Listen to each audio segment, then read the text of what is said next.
Hello, welcome to That's Easy channel. I've got another tutorial video for you, but before we dive into it, please make sure to subscribe so you won't miss any new tutorials and you'll help the channel grow. Thank you. In this video, I'm going to show you how to change time format to 24 hours in Windows 10. As you can see here, we have a 12-hour time format set right now. To change that, we have to go to Settings.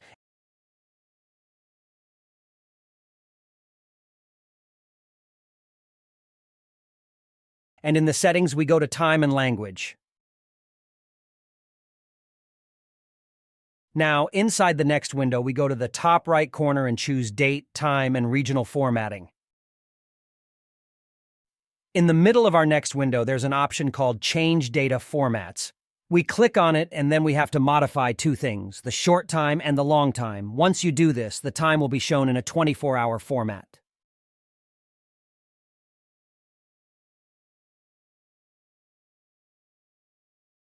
So this is it. Make sure to like and subscribe. Thanks for watching and see you next time.